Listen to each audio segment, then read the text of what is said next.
Before we get started, let me read you all a quick disclosure. All participants are in listen only mode. As a reminder, please remember to submit your questions. So if you have any questions that come up, comments, you can submit them in the tabs in the Q&A, and we'll all monitor those throughout so that we're getting to those. The information shared during this conference call is provided for educational purposes only and should not be considered an offer of services by Ellevest. This call is being recorded. And now we are excited to kick off the conversation that we're calling the Year of Wealthcare 2026. I love it. If any of you follow me, you know I'm obsessed with this conversation. So let's define wealthcare. What is it?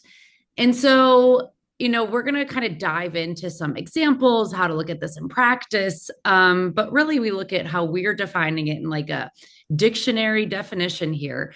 Is the financial management with a values-driven approach that helps people make choices that prioritize your well-being, fulfillment, and alignment with what truly matters to them. So how does that a little different than how, traditional wealth management thinks about every day within here? We'll dive more into that. And, we work in wealth management. Sara and I worked with wealth management for a long time. And, when we talk about what people typically think about, we typically think about the returns. How do we maximize those numbers? How does that the only thing, all the different types of ratios you can look at and focuses. And after years of really working with clients, especially at Ellevest, we really looked to Wealthcare to think about how are we actually helping clients live the life that they want to live within there. So who cares if you have an extra $20 if you're miserable while doing it within there? And so how do we help you not only maximize those dollars, which of course we do on a day-to-day basis, but think about how you're actually using that money to live the life that you are going to be most fulfilled by within there. So we are going to kick off our conversation. And so I'm just going to start by, let's talk a little bit about ourselves, Sara, to begin with. And Sara and I come from similar backgrounds at big banks, and we've often had this conversation over the years. Even before we came up with the definition of wealthcare, of why we work at Ellevest and a big decision that we made that had to do with our financial situation and our happiness that brought us to today. So why don't you share a little bit about that? Yeah, I love the journey that we've been on kind of internally as a team talking about wealthcare, because the more we talk about it, I think the more I can apply things that have come up in my life, things that we've done, things that we've talked about. And you say, oh, that was a wealthcare decision that I made for myself. And coming to Ellevest, leaving the big banking world, it was probably one of the most important wealthcare decisions that I made. And I'm glad I did. It didn't come easily though, if I'm being honest, right? I think to your point, a pure maximizing return or kind of right financial decision perspective, there was a clear path to success in staying in the big banking world. And there was a lot of rights or shoulds that I had to contend with. But thinking about putting value on things that were not so obviously monetary, right? Things like mission alignment, right? Yeah. How do I value how connected I am to the mission that the company I'm working for is doing? Yeah. How do I place value on geographic flexibility, right? I moved from Chicago to Colorado after joining Ellevest. And it's hard to value the impact that that's had on my personal life. Lower stress work environment, right? We can both talk about stories that we, have from the big banking world. And there's mental health, physiological health, the ripple effects of dialing down that stress environment that you're in every day can have a real impact. And so I think being able to reframe that decision to a broader life decision and not just focusing on the financial piece of it, having a financial plan that could help me take that risk was ultimately invaluable in making that choice. I mean, I think about it all the time and just like our decision making, because it is something like when you and I both made these, like I originally made like 50% of what I made at a big bank. Like Yeah. that's an enormous pay cut. That's an enormous life decision to make. When I joined Ellevest 8 years, a little over 8 years ago, it was really new. And I remember telling my parents what I was going to do and how much money I was going to make. And people immediately look at the numbers Yeah. within there and they look at your peers, to your point. Is like, you compare yourself to people around you. And I say this to my clients all the time when we're doing financial plans, but just because your neighbor or the person who sits in like the cubicle next to you is doing something doesn't mean that's the way you should run your financial plan too. And it matters not only because, we're happier in our jobs and, I like my clients more and, my day to day, and I Yep. got to, experience life in a very different way. But I often think about, when I was growing up at a big bank, and Sarah, you probably saw this too, there's a lot of people who left because they were unhappy within there. And so maybe, when we were even modeling that out, when I was doing it 8 years ago and you're doing it a couple of years ago, we're modeling out a trajectory that maybe wasn't even the truth for us within there. We're modeling to the perfection of something that wasn't going to happen because I don't know if I could have stayed another 8 years in that environment. And so, yes, we gave up something, perhaps. But in reality, if you're happier, you're going to stay in something longer. You're going to put more energy into it. It's just a whole different way of living than assuming, kind of like the grind of it all, and that just those numbers are the only way to make decisions. And I think, as in this country, have always been told like, you put all the numbers on a piece of paper and that's how you make the decision. And that's just not always the case within there. Like sometimes the job where you get paid a little less is the right choice. Yep. Yep. Yeah. So let's talk a little bit about today, within here. And so I had a conversation earlier this week when I was doing a radio show about 2026 and resolutions. And, it was really interesting because I started to read more about this. And apparently, January 10th is the day that most people give up their resolutions. But I actually think it's wild. I'm a very disciplined person. So that really struck me within here that took people 10 days. But I say that in the vein that resolutions and intentions are very different things within here. And so when we're thinking about this, we're looking at our wealth care intentions. And Sarah, you and I are both going through very different life stages right now. And I think it's helpful for people to understand those contexts. And so when you take you're getting married this summer. And so how are you thinking about setting wealth care intentions in 2026? Yeah, I was going to say, if we're just talking resolutions, we're probably past that window of people starting Yeah. to go to the gym and the gym being, Yeah. more crowded than it ever Yeah. is. I actually love this time when people stop going to the gym Yeah. because I can finally like get down Get and back to normal. Yeah. I know. Yeah. I know. I am 5 months to the day from our wedding. So I'm very aware of time ticking down. But, for me, my wealth care intentions right now are all of the money dynamics that come with planning a wedding, right? There's a dynamic within my relationship, within my new family, my existing family, and how do I think about bringing intentionality to those conversations? Yeah. For me, I think it's trying to maintain the focus on the priorities we set at the beginning of what do we value, what's important to us about this day, where do we want to spend money, and where do we not care about spending money, Yeah. and kind of being very clear about those boundaries with ourselves, our Yeah. families, our vendors, right? This Yeah. train has a way of kind of going off the rails if you Yeah. let it. Yeah. Not doing something just because the last wedding you went to had it. Yeah. Or your parents care about Yeah. invitations, right? You just got to really be intentional and stick to those. And for us too, it's also remembering that we have other financial priorities this year and beyond, and not letting one goal kind of take over all of the goals. Yeah. Yeah. Just being in the moment and for kind of forgetting about that. Yeah. I mean, it's interesting. I think I'm in a much more of like a crisis zone of my life right now, as you know, Sarah. Crisis management. Yeah. Yeah. Unfortunately, my nanny was diagnosed with a very serious health issue over Christmas.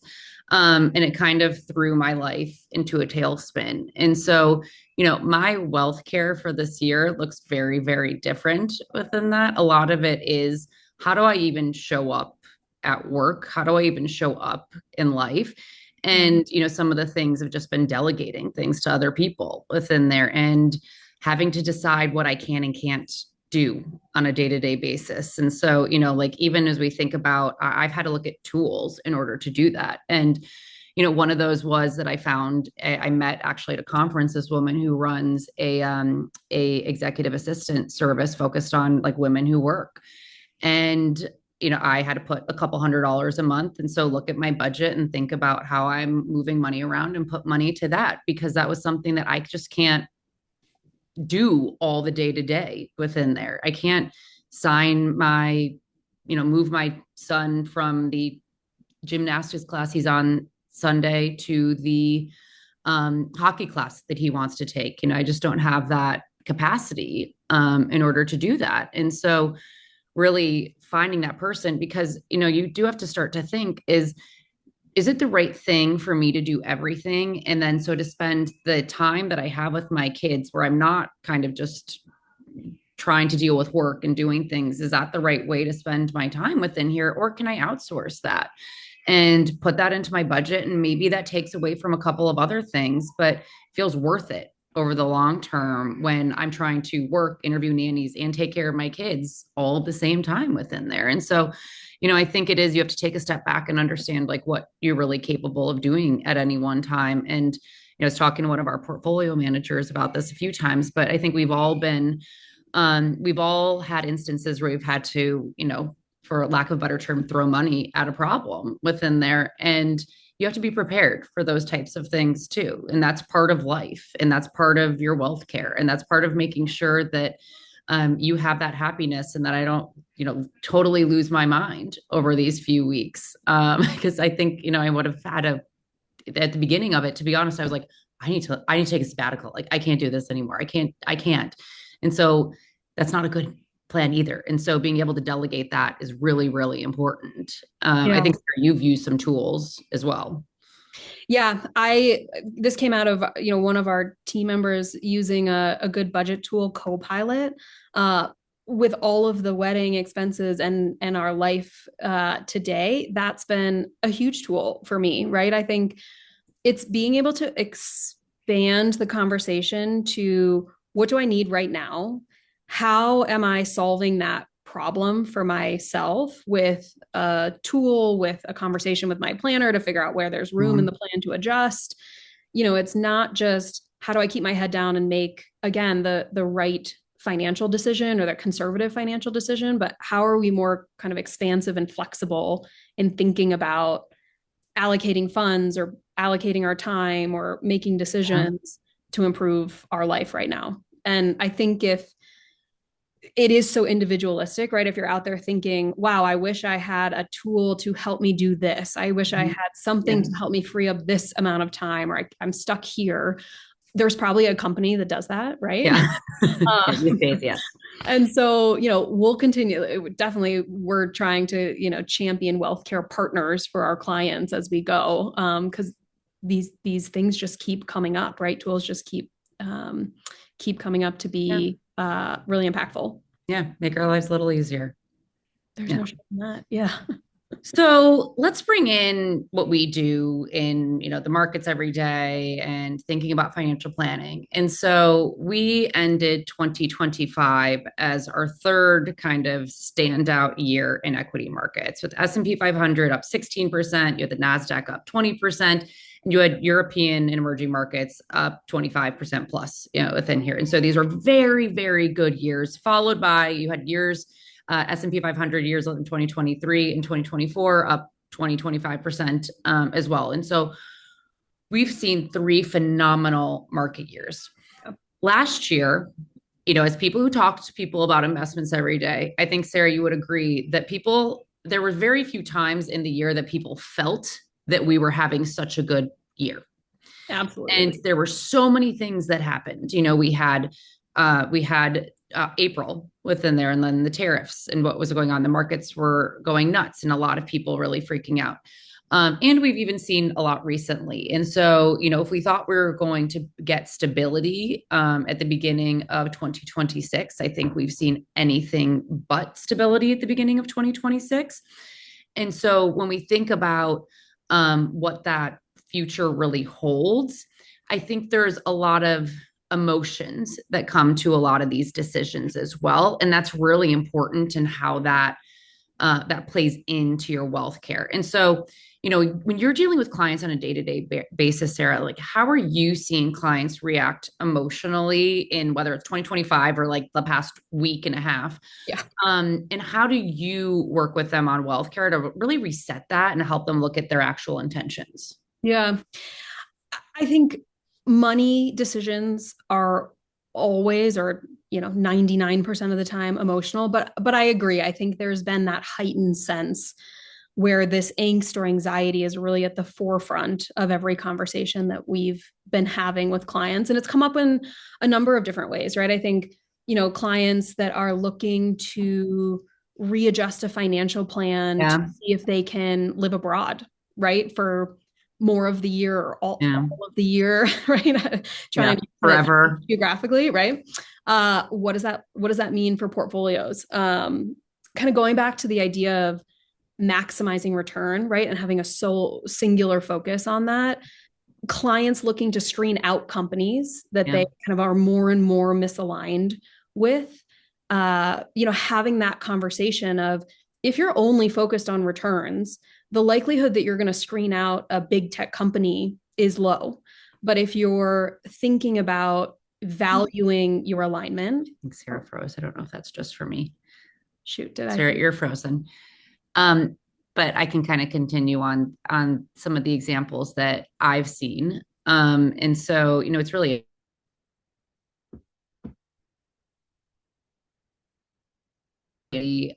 brought Sylvia, our CEO. Sorry, Sara, you froze. So I jump in with an example here, and then I'll let you continue. But one of the examples that Sylvia, our CEO, and I have talked a lot about is one of our clients that we've worked with for a long time. And I see this a lot of times from clients, and there's nothing wrong. Like, this is what we're taught about doing, but we focus on taxes before our happiness within here. And, I'm probably the ultimate example because I live in New York City. So I pay three types of taxes. I pay federal, state, and city. So any of you in New York City, we're lucky enough that for the privilege to live in New York City, you get to pay three levels of taxes within there. But, this was a client who lived in a no tax state. And we kept meeting with and talking about this with her and her CPA around that she was really living in a state where she wasn't happy anymore within her values weren't aligned to the people around her. And it didn't make sense for the travel that she needed to do. And for a couple of years, I don't want to act like these decisions are overnight, that it's easy to, like, you're all going to wake up tomorrow and be like, you know what, I figured out how to solve my happiness within here. But it took us years of really talking about this. And while CPAs are great, they're always trying to maximize savings of taxes within there. And again, that's not always what life's about. If I wanted to save taxes, I certainly wouldn't live in New York City. And we modeled it out and modeled it out and modeled it out. And after like 2 years, I finally sat down with her when we were in person and said, like, I get it. Like, these are the numbers, but you can afford to live in this other state. It's fine. And so if this is going to make you happier, like, who cares about this at the end of the day? Like, that's not the focus. The focus is not to maximize what you log in and see. It's okay if you're going to do this. And so actually this year, starting January 1st, she's a tax resident of a different state. And so it's really nice to see, that progress within there. And I think, looking at stories like that is really important to understand that, and that you're going to have to work with your advisor and, work with that team to think about, and you need to know those decisions. What are those trade-offs? I often say to clients in financial planning, I'm not here to tell you what to do. I'm here to give you the path and the tools to show you, if you have to make trade-offs, what those optionalities look like within here. I got off a client earlier today thinking about downsizing or getting a bigger home and we're going through different options in there. What does that mean? What do you want to achieve? And I can run a plan all day long that just shows, should you downsize, but are you unhappy? So would you actually rather keep your home and work longer? Maybe that's what you're happier doing. And that's okay. You don't need to do what your best friend did or what your neighbor did or those types of things. And really getting ourselves out of the comparison that really takes away part of what money is able to achieve for us. And Sara, I know I interrupted you through your frozen. So if there are things you wanted to add there, please feel free. No, I would just add on, to that example of the house. We talk to clients all the time about the rate environment, right? What's going to happen with the rate environment? Am I waiting until rates come down? Are they going to return to 2020, 2021 rates? Maybe not, right? How do we make decisions and move those life choices ahead Yeah. in any given rate environment and still be smart about, the rates that we're working with, but instead of just being, totally beholden to the Yeah. environment, how are we working within that context? Yeah. Like, are you living in a house you're unhappy in for the next 5 years because you're waiting for another 2.5% mortgage rate that may never come with Yeah. it here? Yeah, totally. And, I think the point of kind of wealth care being at the center of these conversations is the reality is we can't control the markets. We don't have a crystal ball, right? We say that every month. So we don't know what's going to happen when. So there's no right or only way to make a decision in any given market environment, but we can plan for the fact that life is going to continue in parallel, right? And we can help clients make decisions that are right for them despite or in context of what's happening in the market. Yeah. And I think we're seeing this a lot with the labor market too. Like I'm sure you've seen this. I've seen this, Sara. And just the tightening of the labor market. I think it's been interesting because while no one wants to lose their job, it has created I've seen a lot of clients in very skilled jobs who may have gotten laid off over the past 2 years. A lot of people in tech, a lot of people across different industries. And I find that sometimes it's actually quite liberating for people. And at first, like, it doesn't feel good. No one wants that. It's not going to feel good for anyone. You should totally, feel those feelings. But it oftentimes gives people the opportunity to think, like, what am I trying to achieve in life? And so was I on that train just because that was what life was to get to the next level at this company every, couple of years within that? Or is it really actually to take a step back and to do something more meaningful? Was it that I don't want to work 80 hours a week? I want to work 40 so I can actually see my kids. Is it, I think about, I was with a friend on Friday evening, and her husband works at a private equity firm and he makes a lot of money, but he's definitely like very unhappy and he never sees their daughter. And like, we always kind of joke, if she's coming out, like he says he's coming, he's never going to come. And she sat him down at the beginning of this year, was like, you need to change something within that. Cause like money's not, who cares if we're just stuffing this away for what? Like, what's the purpose of this if we're just not going to live our lives? And so, I think that there's a lot of unpredictability. And so planning for yourself versus planning for what some economists said on CNBC is really important. Yeah. Yeah. And being able to make those choices in a bad market environment and in a good market environment, right? Not letting that be the guide, I think gives a lot more power to the person to make the right choice for themselves. Yeah. You don't feel powerless when the markets are going down then. Yeah. They can't do anything within there. It's really important. Yeah. Great. Well, Sara, I know you also had a client who we really we've been talking a lot about like Wealthcare wins at Ellevest. And so as we before we move on to really giving you all the steps of how you can practice Wealthcare, share with us one of those wins and really like how that affected the client. Yeah. I love this because it's not how you would typically think of something we've already been talking about, which are no doubt wins, right? Being able to adjust your career path or buy the home you want, huge wealth care wins. But this came up in a conversation the other day with a client who, has a family member that's experiencing some healthcare needs, and that's really taken, added time and tasks for this couple to deal with in their day-to-day life. And a huge amount of that work has come with dealing with insurance companies. So how Mm. do insurance companies talk to each other? How do they apply for reimbursement from the insurance companies, and all of that time and lost money that Yeah. they're not Yeah. recouping correctly, taking away from their day jobs, all of that has taken a toll. And so their recent Wealthcare win was hiring a consultant to come in Mm. and take Love over that. that task for them. Yeah. So, time back for Yeah. themselves, for their jobs, for their family, money back for Yeah. getting the money from the insurance companies, peace of mind that someone else is dealing with, the hours spent on the Yeah. phone Yeah. with insurance. Some of that can be valued and some of it can't. Yeah. And I think it's a good example of, again, expanding our thought of what's possible to Yeah. outsource or do with your dollars, that might feel like, especially as women, we Yeah. should take this on. This is something we can do.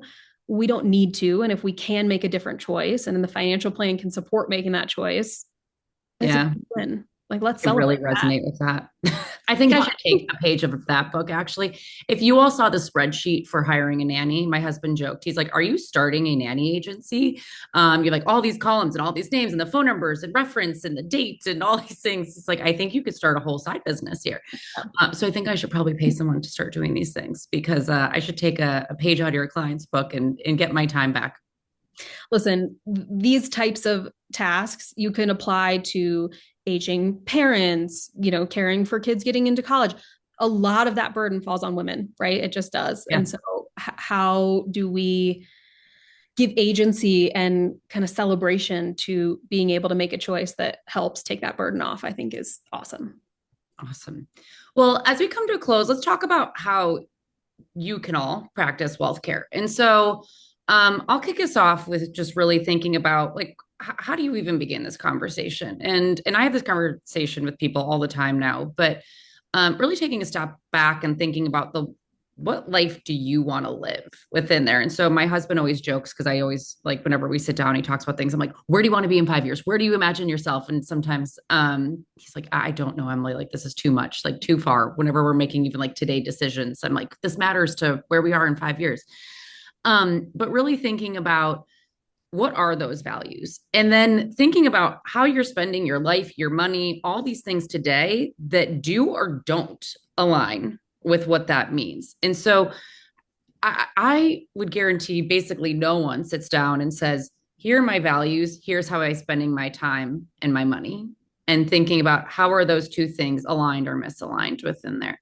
And so I'm a big fan of a money date with either yourself, and we'll talk about partners in a second, but really thinking about just a check on yourself. It's almost like a little test for yourself of thinking about, these are my values that I wrote down, and am I aligned to that in how I'm spending my time within there? Or is that things I could throw money at? Is there things that I can refocus in the way I'm creating this plan in order to really achieve a life of fulfillment? And that matters too with partners, Sara. I think, we talked about this a little, but you're seeing that in your life now as well. Yeah. I think the biggest realization that I've had in my current experience of planning this wedding, but also just, thinking of getting married, and emerging finances and talking about finances, is you and your partner can have very different philosophies around money. And how do you tease those out, define what those are, and figure out what works for you both to be able to get your needs met around talking about money? I think about things very differently than my partner does. We end up at the same goal, but the way that we get there is very different. So how do we respect and balance and talk about those two things? I love a money date. We were not that far away from Valentine's Day. So, Love that. go out, talk about money, ask the questions. And the more you can openly start those conversations, I think the better. Yeah. Yeah. No, I think that's great. And, we'll magically we ended exactly on time here. But when you're really thinking about what I think is really important is how do you celebrate these types of wealth care wins versus just looking at what your peers are doing? And I've mentioned this a number of times, but I was meeting with a woman who advises families and businesses around decision making, and one of the examples she was giving me yesterday was a couple going through divorce. And so it was a long divorce, and really thinking about, each of them, it really became just out of resentment within there and just trying to win. And she told me the story of that she was meeting with the husband, and she said, well, what do you want to do? And he's like, I want to win. And then she went through this whole exercise of how unhappy he was. And she's like, I'm curious what you think about, your wife. And he's like, I think she's actually really happy. And she asked him, who's winning? And she's like, it made him really angry. But it was a big realization that, maybe that winning is not who got the most dollars within there, but winning was being happy. And so how do you celebrate that versus just doing what everyone else does and actually focusing on those goals and aligning your life to your values? So this is a conversation that I love having. This is a conversation that we want to continue to have throughout the year as we really launch this into the world. And so if there's any specific topics on the broad wealth care topic that we talked about today that you'd like us to dive into, in content, in webinars, in how we work with our clients in a deeper way, please email your advisor, or feel free to put it in a chat here or email us at pwm@ellevest.com, and we'll be sure to start including that into our roadmap on wealth care. And at that, I will say thank you to you all. And thank you, Sara. This was fun. I love talking about wealth care. Such a great way to kick off the year. Likewise. Thank you all.